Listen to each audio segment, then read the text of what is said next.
네, 교회를 위한 구약 성경 세 번째 시간, 오늘은 우주와 인류라는 제목으로 이제 말씀을 같이 나누도록 하겠습니다. 네, 먼저 우리 창세기 1장 27절, 28절 말씀 같이 보도록 하겠습니다. 우리 말씀을 한 목소리로 같이 읽겠습니다. 시작. 하나님이 자기 형상, 곧 하나님의 형상대로 사람을 창조하시되 남자와 여자를 창조하시고 하나님이 그들에게 복을 주시며 하나님이 그들에게 이르시되 생육하고 번성하여 땅에 충만하라. 땅을 정복하라. 바다의 물고기와 하늘의 새와 땅에 움직이는 모든 생물을 다스리라 하시니라. 아멘.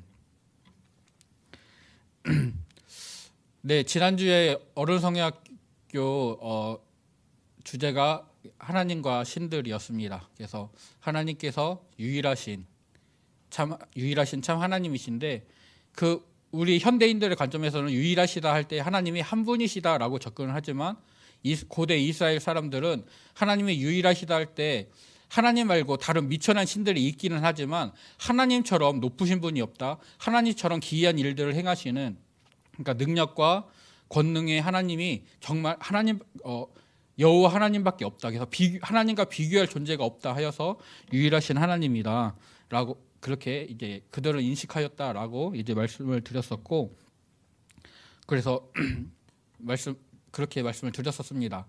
근데 이제 오늘 어떤 분과 얘기를 하는데, 네, 어렵대요. 그래서 오늘 주제가 뭡니까?라고 물어보시더라고요. 그래서 오늘은 우주와 인류입니다 했더니 그분이 동공이 흔들리는 그런 것들을 보았습니다. 네, 이 강의를 준비하면서 그 책은 쉽게 잘 읽히는데 이것들을 정리하려고 하니까 저도 잘 안 되더라고요. 혹시나 이제 이 시간이 끝나고 나서 잘 이해가 안 된다 하시는 분들은 연락을 주시면 제가 책을 제공해드리고 또 다른 요약분들을 드릴 수 있도록 하겠습니다. 네, 그래도 강의안이나 이런 것들이 있으니까 좀 잘 따라와 주시면 따라와 주시길 바랍니다. 네, 이제 우주의 창조 그리고 인류가 어떤 존재인지 오늘 그것들을 살펴보게 될 텐데요. 우리들의 관점에서 우주의 창조다라고 하게 되면은 이제 이 창조라는 것은 물질계에 속한 행위를 우리를 인식을 하게 됩니다. 그래서 이전에 존재하지 않던 어떤 물질이 존재하게 되는 것을 우리는 창조라고 여기게 되죠. 그래서 창조주라는 어떤 존재는 이전에 존재하지 않던 것들을 존재하게 하는 그런 존재가 바로 창조주다라고 인식을 하게 되고, 이 창조는 일회적인 활동이 됩니다. 왜냐하면 한번 존재하게 된 것은 그것이 죽어서 없어질 때까지, 아니면 닳아서 없어질 때까지 그것이 계속해서 있기 때문입니다. 그래서 이 존재라는 것은 물질적인 차원에서 어떻게 존재하는지 이것으로 이제 정의를 내리게 되고요. 이제 하나님의 사역은 세포나 별이나 이런 것처럼 하나님이 어떤 것을 존재하게 하셨을 때 그 존재하게 된 것들을 통하여서 하나님이 어떤 분이신지를 인식을 하고 그분을 정의하게 됩니다. 그래서 기업으로 예를 든다고 하면은 어떤 기업의 창업주가 회사를 세우고 그 회사를 수용할 수 있는 물리적인 공간을 만들고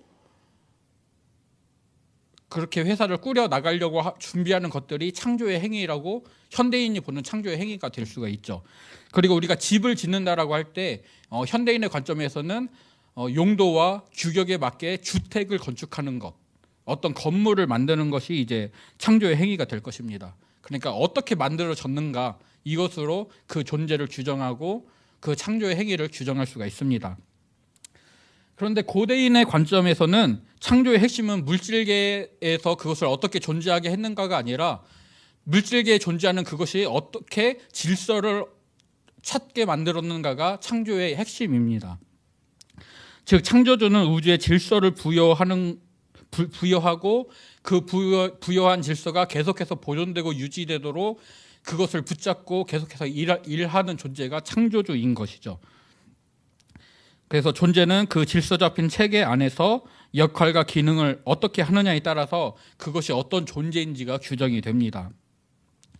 그러니까 현대인의 관점에서는 기업을 만든 창업주가 창조주라고 할 수 있다면은 고대인의 관점에서는 창업주의 뒤를 이어서 최고 경영자에 오른 사람들 또한 창조주라고 인식을 하게 됩니다. 왜냐하면은 그 최고 경영자들도 자신의 판단과 어떤 그런 계획들 아래서 회사를 재편하기도 하고 새로운 사람들을 끌어들여서 그 회사를 확장하기도 하고 하는 그런 일들을 하니까요. 그러니까 회사의 질서를 유지하고 그것들을 더 확대해 나간다는 개념에서 이제 최고 경영자들도, 창업자의 뒤를 잇는 최고 경영자들도 이제 창조주다라고 인식을 할 수가 있습니다. 또 집을 짓는다라는 개념으로 보게 되면은 현대인들은 주택을 건축했을 때 그것이 집을 지었다라고 말을 하지만 고대인들의 관점에서는 이제 건축된 집 안에 입주하게 된 사람이 가구를 배치하고 짐을 정리하여서 그 집에 어떤 질서를 부여하는가, 그 집을 어떻게 꾸려 나가는가, 즉 집이 어떻게 만들어졌는가가 아니라 그 집이 왜 그렇게 만들어졌을까, 또 그 집에서 어떻게 살아갈까 하는 것이 고대인의 관점에서 창조라고 할 수가 있습니다. 그래서 이 창조와 존재는 물질적인 차원이 아니라 영적인 차원에서 그 의미를 발견하게 되고요. 질서를 가져다 주는 것, 그리고 질서를 계속해서 유지해 나가는 것이 창조주의 주된 귀한 사역이 됩니다. 그래서 신들은 이 질서를 능동적으로 적용하기 위하여서 매 순간 자기의 일들을 해야만 했습니다. 특별히 이집트 사람들은 이제 태양이 떠 있을 때는 이제 질서 있다라고 생각을 하였고, 태양이 지고 난 어둠일 때는 질서가 없다라고 생각을 하여서 이제 세상은 질서와 비질서를 계속해서 반복하고, 이제 질서를 담당하는 신들이 창조의 행위를 계속함으로써 이제 매일 아침마다 이제 창조가 시작이 된다라고 이해를 했었습니다. 또 바벨론의 창세 신화 같은 경우는 이제 우주를 구성하는 기본 요소들, 그러니까 뭐 시간이나 어떤 공간, 이 땅 같은 것들은 이미 존재하고 있었고, 그 가운데 신들이 이것들에 질서를 부여하였다, 그래서 창조를 했다라고 이제 얘기를 하지만, 하나님께서 창조를 시작하실 때 이제 빛이 있으라 하셨고 그 빛을 낮이라 부르시고 빛이 없는 상태를 밤이라 부르심으로써 시간을 먼저 창조하시고 그 다음에 공간을 창조하시는 그런 것들을 통해서 우주를 구성하는 기본 요소도 하나님으로부터 시작이 되었다. 그래서 이스라엘 사람들은 이제 존재하던 것에 질서를 부여하시는 존재만으로 하나님을 인식한 것이 아니라 모든 것을 시작하시고 또 그것들의 질서를 부여하시고 그 질서를 유지하고 보존하기 위해서 자기들 택하여 부르신 존재로서 창조주 하나님을 인정을 했었습니다. 그래서 이것을 좀 정리를 해보자면은, 하나님께서는 우주의 질서를 부여하심으로써 이제 고대인들이 생각했던 창조를 수행을 하시는데요. 이제 다른 신들은 자기를 위해서 질서를 부여하고 인간은 신의 필요를 위해서 존재하는 존재로 이제 인식을 하였지만, 하나님께서는 사람들을 섬길 수 있도록 우주를 조성하시고 그것들을 창조를 하셨습니다. 그리고 우주를 시작하시고 그리고 그것들의 질서를 부여하시고 그 질서를 유지하시는 그런 존재로 인식이 되었습니다.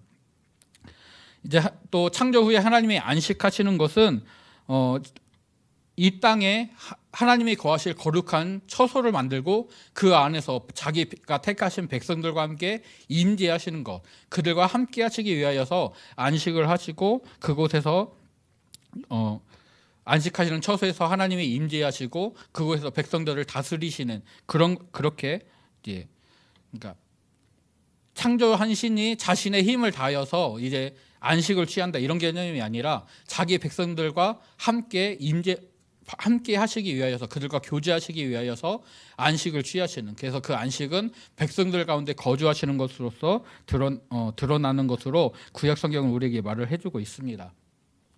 그렇다면 이 하나님의 창조 행위에서 가장 아름다운 것이 이제 사람이라고 정의를 할 수가 있는데요. 그러면 이 사람의 역할과 기여는 무엇인가라고 할 때 이것은 하나님의 형상이라는 단어로 이제 표현을 할 수가 있을 것 같습니다.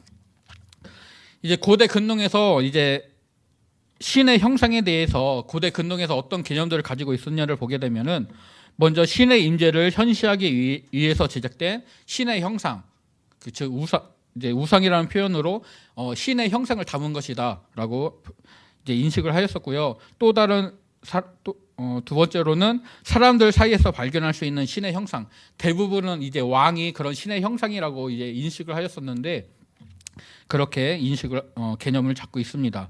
또 이제 왕들의 모습을 표현하는 왕의 형상, 여러 가지 부조나 동상이나 이런 것들로 표현된 왕의 형상으로서 이제 이 형상이라는 개념을 이해를 했었습니다. 이제 신의 형상, 우상을 말할 때는 이 우상은 지상에서 신의 임재와 만나게 해주는 수단이 됩니다. 즉 형상을 통해서 신이 이 땅에 임재하게 되고 자기 백성들과 교제하게 되고 그리고 백성들이 신에게 바치는 경배들을 받아서 신에게 전달해주는, 그러니까 신과 인간을 중재해주는 역할을 하게 되는 것이죠. 그래서 또 신이 지상에서 일을 할 수 있는, 자신의 영향력을 내보일 수 있는 그런 수단 중에 하나로 인식을 했었습니다. 또 이제 사람들 사이에서 발견되는 신의 형상, 이제 왕이 그 역할들을 감당했었는데요. 이제 왕은 신적 후견인을 통해서 후원을 받고 지상에서 그 신을 대리하는 존재가 되었습니다. 이론적으로는 왕도 신이 되어서 이제 자신의 역할을 감당하게 되는 것이죠. 그래서 이제 왕을 신의 계약자나 아니면 신의 아들로 표현을 했었습니다. 이집트의 왕을 이제 파라오라고 하잖아요. 그것이 태양신 라의 아들, 그래서 파라오라고 하게 되는데, 그래서 이제 이집트의 왕도 이집트에서 최고 신이었던 태양신 라의 아들로, 신의 아들로, 그리고 신과 동등한 존재로 인식을 했었습니다. 그래서 신은 왕과 이제 동일시가 되는 것이죠. 또 이제 왕의 형상으로 인식을 할 때에는 이제 왕이 자신이 직접적으로 다스리는 그 도시나 나라 외에 자신의 영향력이 미치는, 그러니까 자신에게 속한 국가라든지 아니면 다른 도시에 왕의 형상을 만들어 놨을 때는 그 형상을 통해서 왕이 이 자리에 직접 있지는 않지만 그 형상을 통해서 왕이 우리와 함께 한다라고 사람들이 인식을 했다고 합니다. 그러니까 그 형상을 보면서 왕이 우리 여기에 함께 있는구나라고 인식을 했던 것처럼 고대 근동에서는 이런 형상들을 가지고 신이 우리와 함께하고 있다, 그리고 신의 대리인이 왕이 우리와 함께하고 있다, 이런 개념으로 이해를 했었습니다. 그래서 이 형상은 신을 대신하는 것, 그리고 인간들을 대표하는 것, 그리고 신과 인간 사이를 중재하는 것, 그리고 신이 인간에게 부여한 어떤 신분, 그리고 신이 인간과 동일시하는 어떤 그런 이미지들을 제공을 하고 있습니다. 그리고 왕과 신이 동일시되는 것은 신과 같은 품성이라든지 그런 것들을 갖는 것이 아니라 신과 같은 신분에 진입을 하게 되는 것으로서 인식을 하였습니다.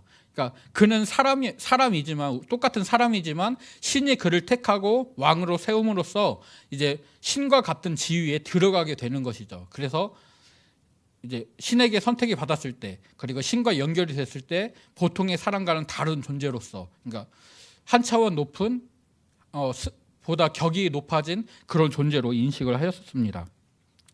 그리고 신의 우상들은 중재적인 기능을 수행을 하도록, 그러니까 신이 인간들에게 어떤 힘을 내보이고 그 인간들에게 어떤 신의 역할들을 해주는 것들을 위하여서 그 형상들을 바꾸기도 하였었습니다. 하지만 이것이 신의 물리적인 외형을 보여주는 것은 아니었는데요. 출애굽기 32장을 보게 되면은 모세가 시내산에 올라가서 하나님께 말씀을 들으면서 두 돌판의 계명들을 받게 될 때 이스라엘 백성들은 모세가 40여일 동안 내려오지 않으니까 아론에게 우리를 인도할 신을 만들어 달라고 말을 합니다. 이스라엘 백성들은 우리를 위하여 우리를 인도할 신을 만들라, 이 모세 곧 우리를 애굽에서 인도하여 낸 사람은 어찌 되었는지 알지 못함이라 라고 말을 합니다. 그래서 아론이 그들에게 있는 금고리나 금가락지들을 모아서 그것으로 송아지의 형상을 만들고 너희를 인도하여 낸 너희의 신이다 라고 말을 하게 됩니다. 즉 이스라엘 백성들이 여호와 하나님 외에 다른 신들을 요구한 것이 아니라, 그러니까 모세를 대신할 다른 존재를 요구를 하였는데 그것을 신으로서 표현을 하였던 것이죠. 즉 하나님은 모세를 이스라엘 백성들의 대표로 그리고 하나님의 말씀을 전하는 대리자로 세우셨는데 이스라엘 백성들은 아직도 그 애굽에서 가지고 있었던 고대인들이 가지고 있었던 그 관념에 따라서 모세를 하나님의 형상, 하나님의 대리자, 신의 형상, 우상처럼 이제 보았던 것입니다.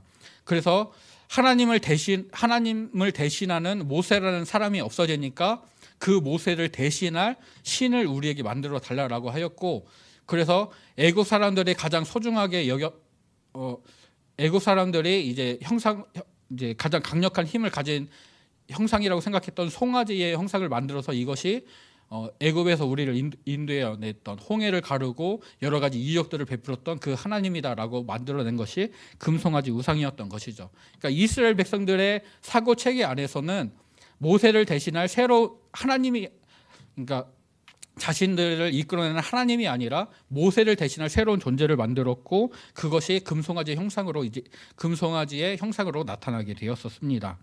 그러니까 그들은 그 금송아지를 통해서 금송아지가 우리가 하나님께 예배하는 것들을, 그리고 하나님이 우리에게 역사하시는 것들을 중재해 줄 것이다 라고 생각을 하였고, 그들이 생각하는 가장 강력한 모습이 송아지였던 것이죠.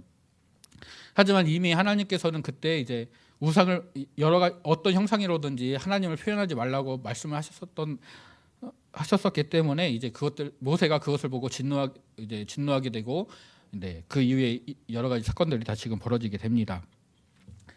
근데 다시 하나님의 형상으로 돌아가서, 이 하나님의 형상이라는 것은 하나님이 그의 백성들에게 주신 신분으로 이해할 수가 있습니다. 먼저 하나님은 백성들을 자신과 동일시하셨는데요. 즉 하나님은 하나님의 정체성을, 하나님이 갖고 계신 정체성을 그 백성들에게도 계시하셨습니다. 특별히 내가 거룩하니 너희도 거룩하여라 라는 말씀을 통하여서, 내가 완전하니 너희도 완전하여라 라는 그런 말씀들을 통하여서 하나님이 자신의 정체성을 백성들에게 계시하셨습니다. 이것들을 통하여서 이스라엘 백성들은 이제 하나님이 주신 하나님의 형상이라는 신분을 받아서 하나님을 닮은 존재, 하나님과 같은 존재로서 인식이 되어지는 것이죠.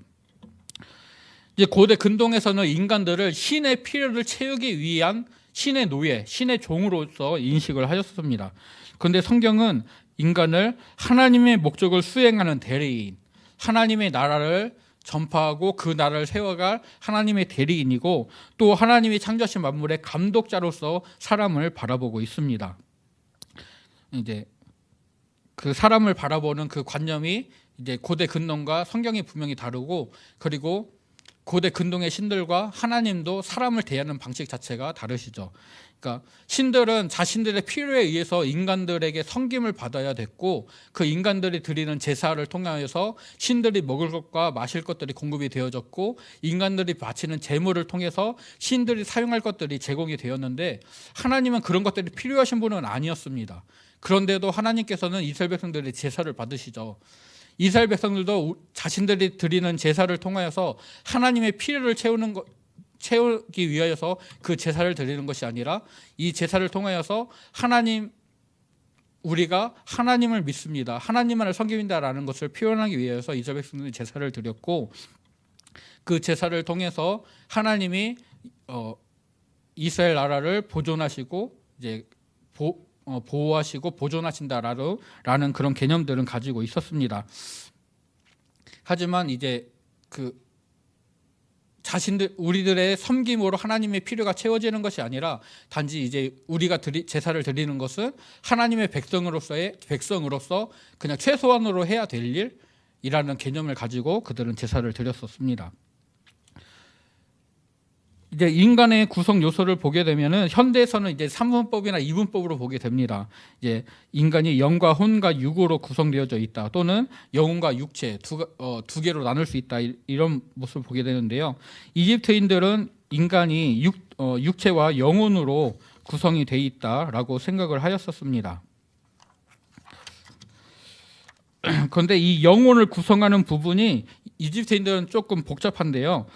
이 영혼을 구성하는 요소가 심장이 있고 그림자, 그러니까 심장과 그림자, 이름이 있고, 그리고 카, 바, 아크라는 이 6가지가 합쳐져서 영혼을 구성한다 하였는데요. 이 카라는 것은 생명의 힘을 말하고 바라는 것은 인격을 의미합니다. 그리고 아크는 카와 바가 합쳐진 개념인데, 이 생명의 힘과 바가 합쳐져서 이제 내세에서 죽음 이후에 살아가는 어떤 존재로서 이제 아크라는 개념을 가지고 있었거든요. 그래서 사람은 육체와 영혼으로 구성되어 있지만 영혼은 심장과 그림자, 이름, 그리고 생명의 힘, 인격, 그리고 죽음 이후에 그러니까 육체의 죽음 이후에 살아가는 내세에서 살아가는 어떤 영적 존재, 이런 것들이 합쳐져서 영혼을 이룬다라고 생각을 했었습니다.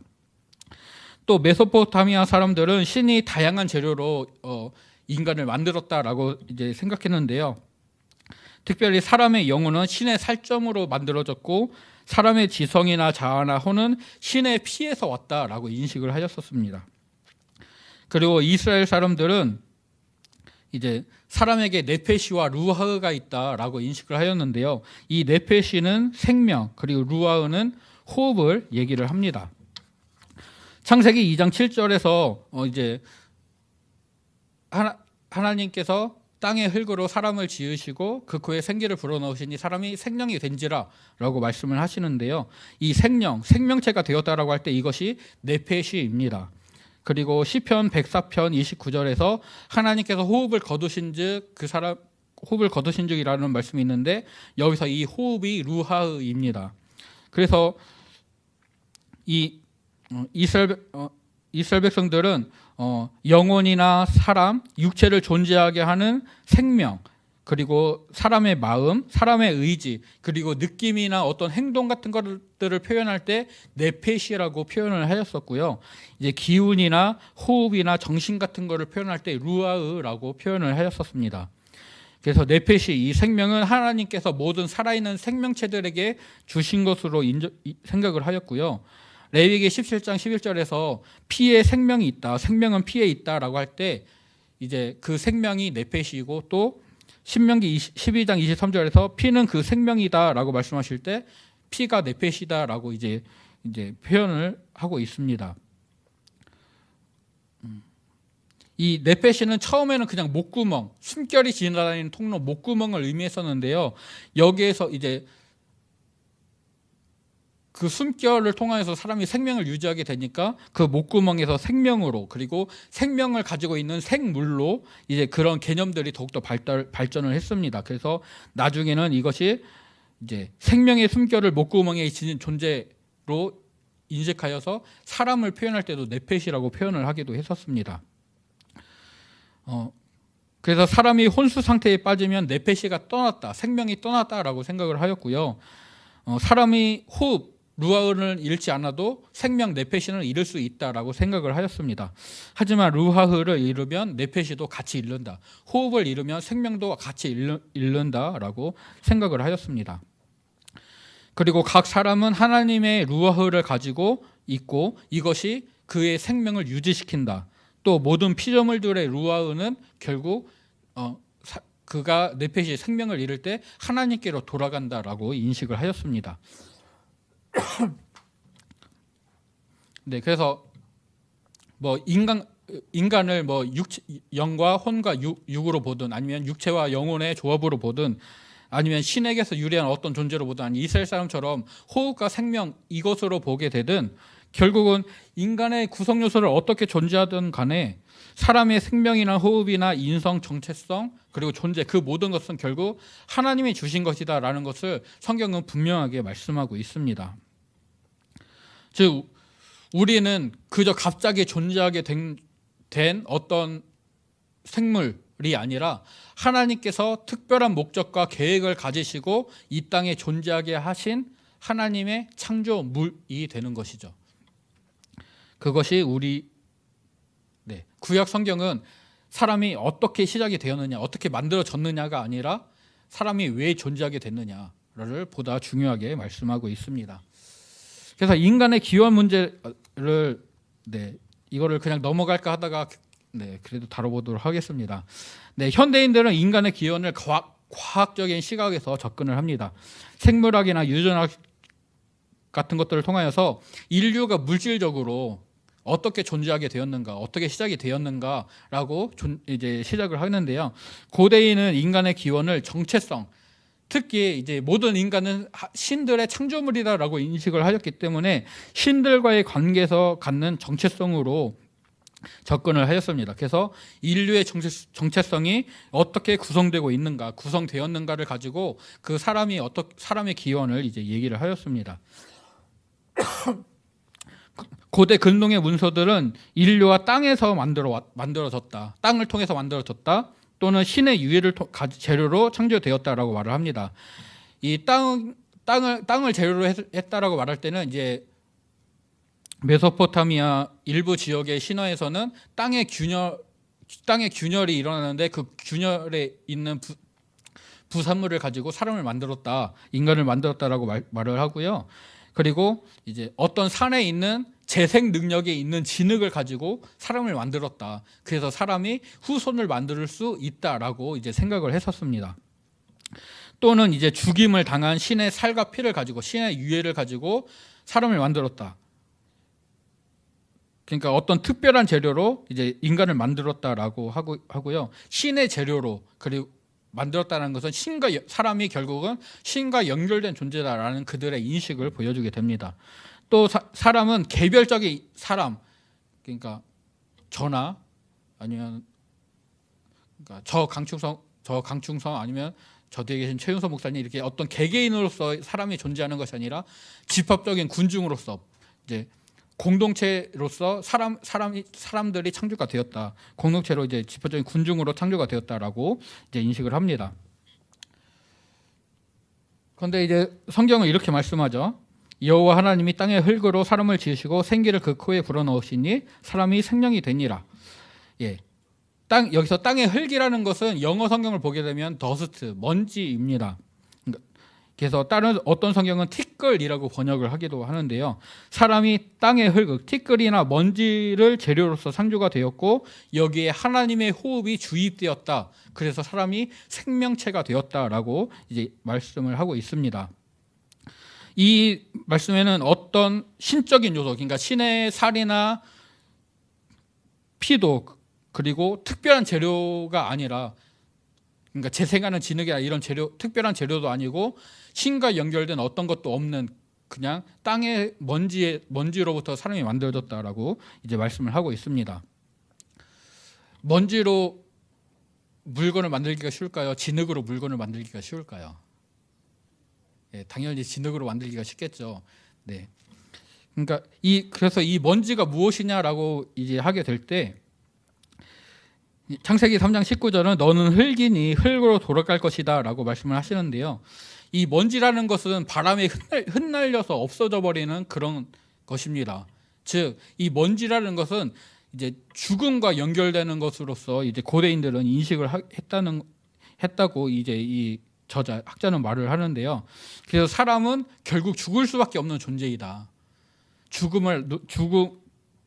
죽음을 피할 수 없는 존재이다. 그래서 하나님께서 그것을 인식시키시기 위하여서 땅의 흙, 그러니까 먼지, 티끌로 사람을 만드셨다. 그런데 그 먼지 같은 사람에게, 먼지로 만들어진 죽을 수밖에 없는 존재에게 하나님의 호흡, 루아흐가 주입됨으로 그가 살아있는 생명체가 되었다. 즉, 하나님을 떠나서는 그가 생명을 유지할 수 없다. 그러니까 하나님과 떨어져서는 절대로 살 수 없는 존재, 하나님을 통해서만 존재할 수 있는 그런 존재로 사람을 인식하고 있습니다. 이제 위경인 에녹 이서에서는 아담의 몸이 7가지 재료로 만들어졌다고 합니다. 몸은 땅에서 왔고, 피는 이슬과 태양에서 왔고, 그의 눈은 바다에서 왔고, 그의 뼈는 돌들에게서 왔고, 그의 이성은 천사와 구름을 통해서 왔고, 그의 혈관과 머리카락은 들풀을 통해서 왔고, 그의 영혼은 하나님의 영과 바람을 통해서 왔다라고 이제 인식을 한다. 위경 에녹 이서는 밝히고 있다고 하고요.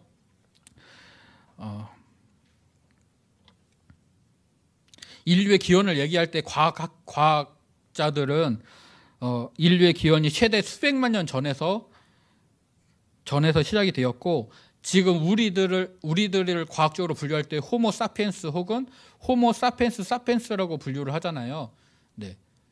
좀 더 익숙한 단어라면 호모 사피엔스는 네안데르탈인, 그리고 호모 사피엔스 사피엔스는 크로마뇽인입니다. 호모 사피엔스 사피엔스는 약 35,000에서 4만여 년 전에, 그리고 호모 사피엔스는 약 20만 년 전에 이제 출현을 하였다라고 이제 과학적으로 이제 제가 중학교 때 배웠던 기억이 납니다.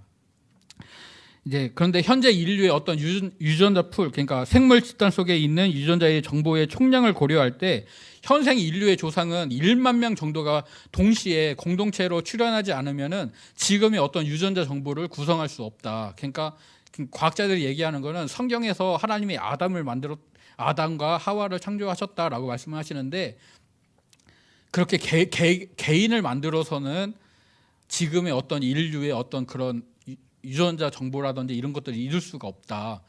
1만여 명 정도의 공동체 대량의 사람들이 이제 출현을 해야지만 지금의 유전자 정보를 이제 만들 수 있다라고 주장을 한다고 합니다.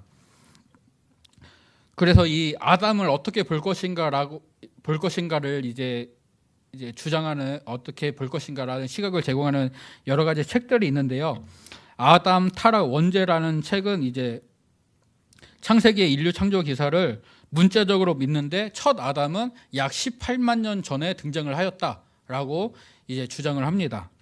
또 인간의 타락과 진화라는 책에서는 창세기 1장부터 3장까지 등장하는 이제 아담으로 표현되는 존재는 개인이 아니라 이제 인류 집단, 그러니까 하나님이 사람을 만드셨는데 그 사람이 개인을 만드신 것이 아니라, 그러니까 생물들, 여러 가지 바다의 생물들과 땅의 짐승들을 만드셨던 것처럼 사람들, 인류를 만드신 것을 아담을 만드셨다라고 표현을 한다라고 간주를 합니다.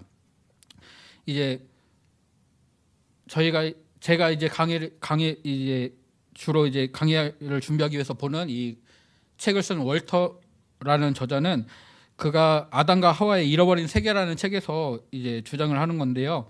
창세기 1장의 아담은 집단적인 인류를 의미한다고 합니다. 그러니까 하나님이 사람을 만드실 때 남자와 여자를 창조하셨다라고 표현되는 창세기 1장에서 표현되는 그 사람은 어떤 아담이라는 개인이 아니라, 그러니까 사람이라는 종을 만드셨다. 그러니까 집합적인 인류를 말하고, 그 이후에 2장과 3장에서 이제 표현되는 아담은 하나님께서 선택하셔서 에덴 동산에서 거하게 하신 이제 사람이다라고 인식을 합니다. 이제 다음 주나 다다음 주에 이제 다루게 될 텐데요. 이제 이 학자는 에덴 동산을 하나님이 이 땅에 임재하시기 위해서 택하신 장소, 즉 하나님이 임재하시기로 선택하신 장소, 하나님을 예배하는 그런 성전의 개념으로 이해를 하고 있고요. 그리고 아담과 하와는 하나님을 섬기는 역할을 맡은 제사장적인 존재로서 인식을 하고 있습니다. 그러니까 하나님께서 사람이라는 인류 집단을 만드셨고, 그 가운데 이제 아담과 하와 어떤 개개인을 택하셔서 하나님이 임재하시기로 이제 예정하신 그 땅에, 그 에덴 동산이라는 곳에 그들을 거하시게 하시면서 하나님이 이제 경작하게 하시는 그런 표현들을 통해서 하나님을 섬기는 일을 맡은 존재로서 아담과 하와를 인식을 하고 있습니다. 그래서 중요한 것은 고대 근동은 인간을 신이 특별한 재료, 그러니까 재생하는 진흙이라든지 아니면 신의 유해로 창조한 존재, 그래서 신과 연결된 존재로 인식을 하는 반면에, 구약 성경은 인간을 먼지, 그러니까 죽음을 맞이할 수밖에 없는 존재에서 온 그런 것으로 인식을 하지만, 하나님이 재료로서 하나님이 그를 창조하셨고 하나님이 호흡을 주셨기 때문에 그가 생명을 누리는 생명체가 되었다라고 이제 인식을 하고 있습니다.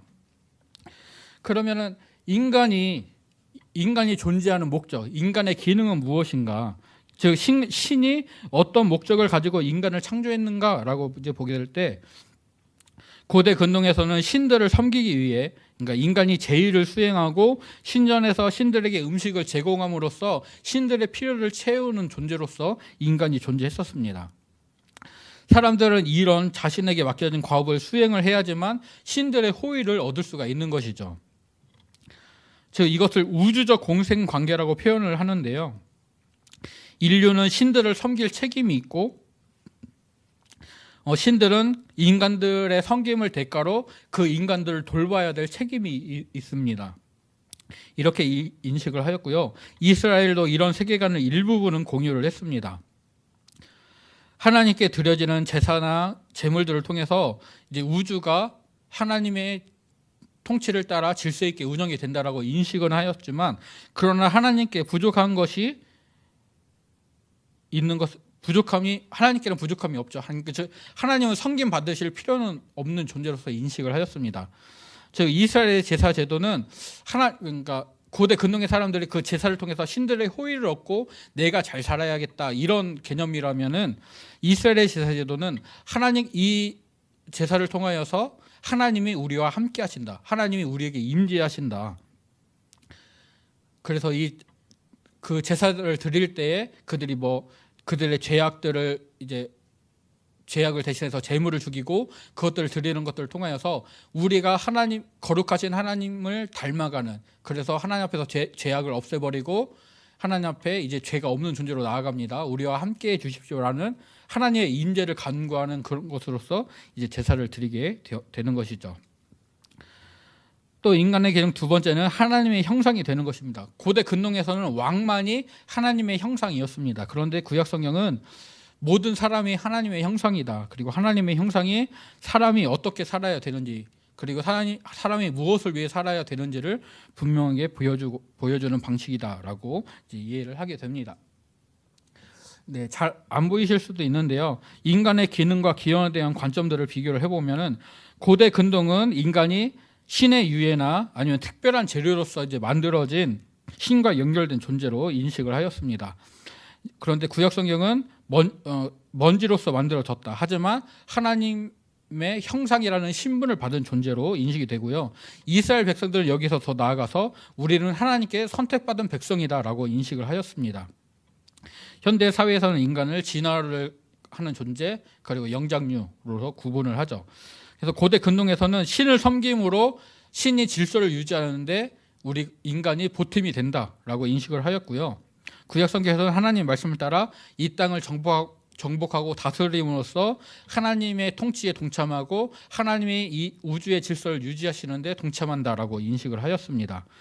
그리고 이스라엘 백성들은 제사장들이 하나님이 택하신 거룩한 장소를 지키면서 자신의 일들을 감당함으로써 하나님의 통치에 동참하고 이 땅의 질서를 가져온다라고 인식을 하였습니다.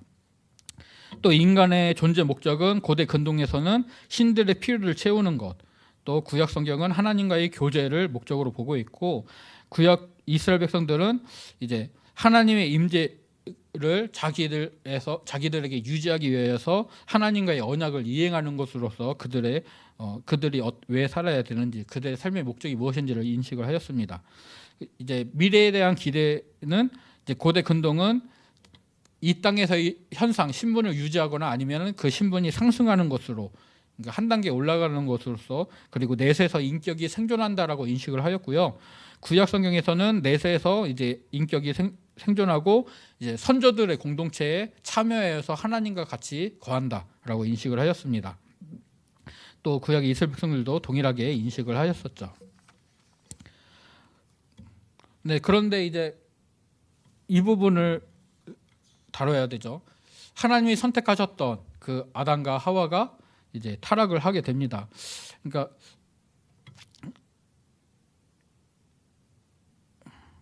이 타락이라는 용어는 사실 위경인 에스라 사서에서 아담이여 당신은 무슨 일을 행한 것입니까? 비록 죄를 지은 것은 당신이지만 타락은 당신 혼자만의 것이 아니라 당신의 후손이 우리 모두의 것입니다 라는 말에서 이 타락이라는 용어가 왔다고 합니다.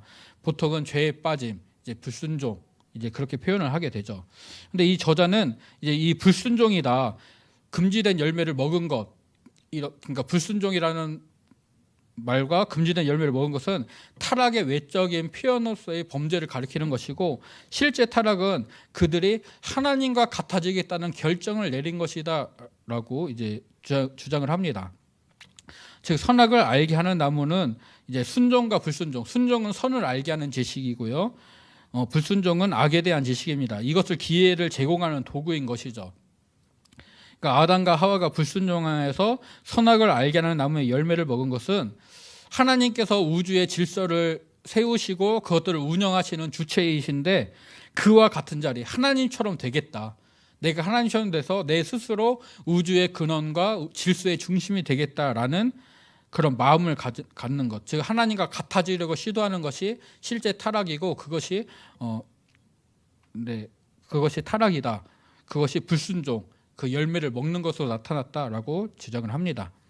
즉 하나님께서 사람을 부르신 목적과 그러니까 하나님의 대리자로서 하나님의 형상으로서 이제 사람을 창조하시고 부르신 목적과 상반되는 결정인 것이죠.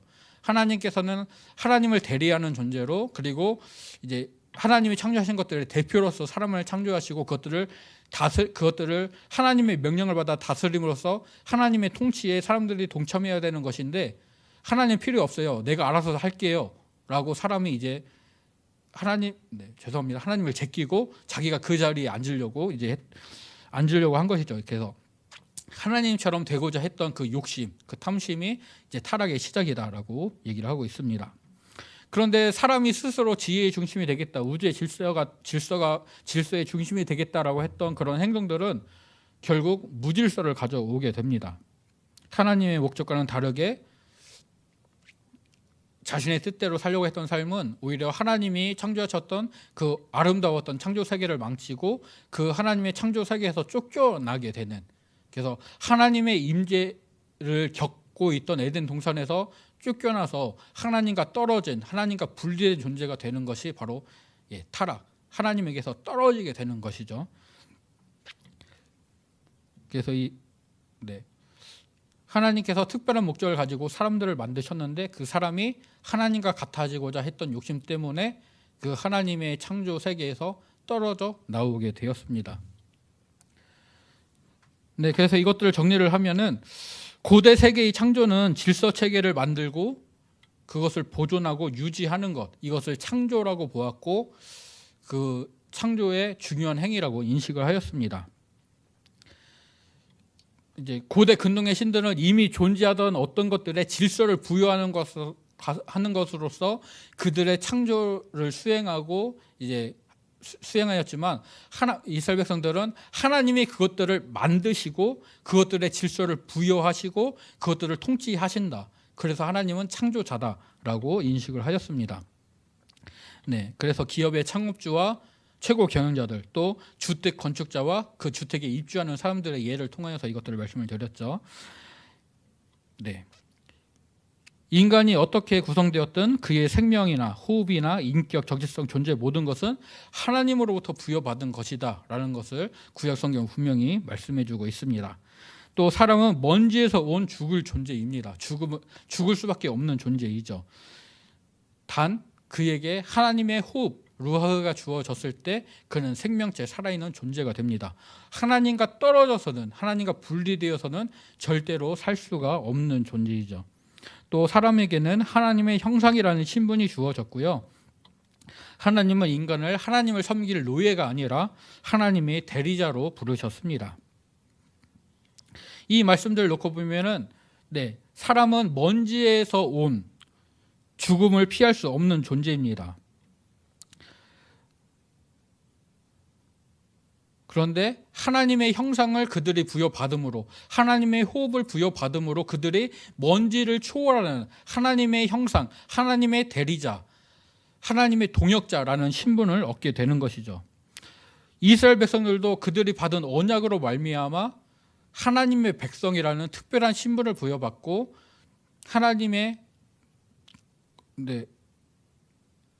특별한 신분을 부여받고 하나님의 형상이 되어집니다. 하나님께서 내가 너희와 함께하겠다라는 하나님의 임재를 그들 가운데 거하시겠다라는 표시로서 그들이 이제 성막을 짓게 되고 그 성막을 중심으로 생활을 하게 되어지죠. 이제 신약 성경은 예수님의 대속을 통하여서 이제 하나님을 믿는 성도들이 하나님의 자녀요, 상속자요, 또 특별히 베드로전서 2장 9절에서 너희는 택한 백성이요 왕 같은 제사장이다라는 표현을 통하여서 오늘 말씀을 통해서 다루었던, 그러니까 하나님의 형상이라는 신분을 부여받은 존재, 그리고 하나님이 우주를 다스리는 일에 동역하는, 그리고 하나님을 섬기는 그런 중재의 역할들을 맡은 그런 존재로서 우리가 세워졌음을 볼 수가 있습니다. 즉 하나님께서 백성들과 함께 하시기 위하여서 모세라는 대리인을, 제사장이라는 대리인을 세우셨던 것처럼 하나님이 이 땅의 사람들을 결국은 구원하시기 위하여서 우리라는 대리인을 세우셨고 우리를 부르셔서 하나님의 사명을 감당케 하시는 것이죠. 그래서 우리는 먼저 우리가 하나님과 교제함으로써 하나님의 형상이라는 우리의 온전한 형상을 분명히, 우리의 온전한 신분을 분명히 회복해야 되고 그 신분에 걸맞는 삶을 또한 살아가야 되는 것이죠. 하나님의 택함을 받은 사람들이 하나님의 명령, 말씀을 지킬 때에 그 신분을 계속해서 유지하고 하나님과 동역하는 관계로서 나아갈 수 있었던 것처럼 하나님의 우리를 부르신 목적에 맞게 우리가 하나님의 나라를 위하여서, 하나님의 뜻을 위하여서 우리의 시간을, 우리의 삶을, 우리의 모든 것을 드릴 수 있는 그런 관계가 되어야 될 것입니다. 하나님께서 아담을 하나님의 대리자로 만드셨고 하나님을 섬기는 존재로 만드셨는데 그가 하나님처럼 되겠다는 욕심을 갖게 될 때에 하나님과 끊어진 존재가 되었습니다. 하나님과 교제하지 못하는 존재, 하나님의 임재에서 떨어진 존재가 되었죠. 이제 후에 하나님께서 아브라함을 택하여 부르심으로 이제 백성들과 하나님이 택하신 하나님의 사람들과 하나님과의 교제가 다시 시작되는 그 연결점이 다시 시작되는 것을 볼 수가 있습니다. 이제 구약 성경에서는 이스라엘 백성들, 아브라함의 후손이었던 이스라엘 백성들을 통해서 나는 너희의 하나님이 되겠고 너희는 나의 백성이 되겠다라는 그런 언약 관계가 형성이 되었다면 이제 오늘을 살아가는 우리들에게는 예수 그리스도의 대속을 통하여서 우리가 하나님의 자녀, 하나님의 백성이 되었고 하나님이 우리의 아버지, 유일하신 참 하나님이 되시는 것이죠. 이 관계 속에서 우리가 하나님의 말씀에 온전히 순종해 나가는, 그래서 하나님이 우리에게 허락하신 신분에 맞는 정체성을 온전히 살아가는 그런 은혜가 있기를 간절히 소원합니다. 우리는 죽을 존재였지만 하나님으로 인하여서 생명을 누리는 살아있는 생명체입니다. 하나님을 떠나서는 우리는 존재할 수가 없습니다. 그리고 우리 안에 하나님의 형상이 살아 있습니다. 우리는 하나님을 대리하는 존재로 이 땅의 만물들을 대표해서 그것들을 감독할 존재로 부르심을 받았습니다. 우리의 삶을 통하여서 하나님의 통치가 이루어지는, 하나님의 은혜가 나타나게 되는 귀한 역사가 나타나기를, 귀한 은혜가 있기를 간절히 소원하고 축복합니다.